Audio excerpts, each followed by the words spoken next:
Switzerland میں 2-3 دفعہ گیا ہوں، دنیا کا خوبصورت ترین ملک، اور ایک آدمی غریب نہیں ہو، ایک آدمی وہاں غریب نہیں، سب خوشحال ہیں، مالدار ہیں، فقیر غریب ایک شخص بھی، اس طرح انہوں نے اس کو سیٹ کیا۔ اور اس ملک میں خودکشی کرنا قانوناً جائز ہے کہ آپ درخواست دیتے ہیں میں مرنا چاہتا ہوں، وہ آپ کی درخواست پہ آپ کو زہر کا ٹیکہ لگا کے موت کی نیند سلا دیتے ہیں۔ ملک خوبصورت، لوگ خوبصورت، وادیاں خوبصورت، گھر خوبصورت، سواریاں خوبصورت، شہر چمکتے اجلے۔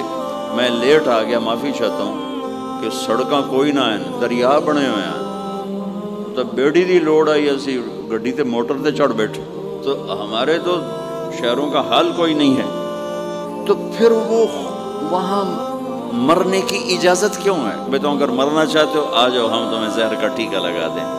ان کے پاس یہ علم نہیں ہے کہ زندگی خوبصورت کیسے بنتی ہے۔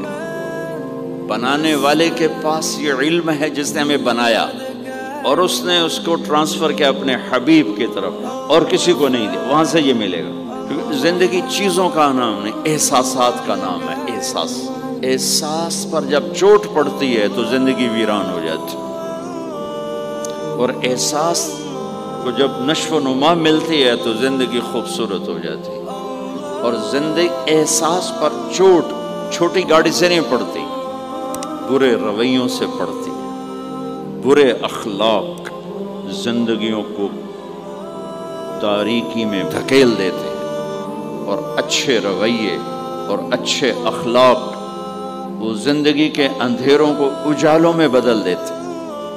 ایک آدمی 20 کنال کے گھر میں رہتا ہو اور بچے نافرمان ہوں، کیا خیال ہے اس کی زندگی میں خوشی ہوگی؟ اس گھر میں رہنے والی ماں خوش ہوگی؟ یا خامند بیوی میں بدتمیز ہوں، عورت کی زبان بھی لمبی ہو، مرد کی زبان بھی لمبی ہو، تو کیا انہیں رولز رائس میں بیٹھ کے سکھ محسوس ہوگا؟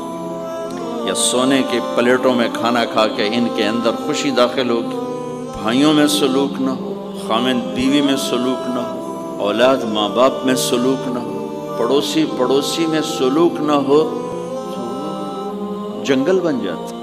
میرے بھائی بہنوں، زندگی احساس کا نام ہے، اور احساس کو انگوٹھی نہیں خوش کرتی، زیور نہیں خوش کرتی، احساس کو خوبصورت اخلاق پانی لگاتے ہیں، اور احساس کو بد اخلاقی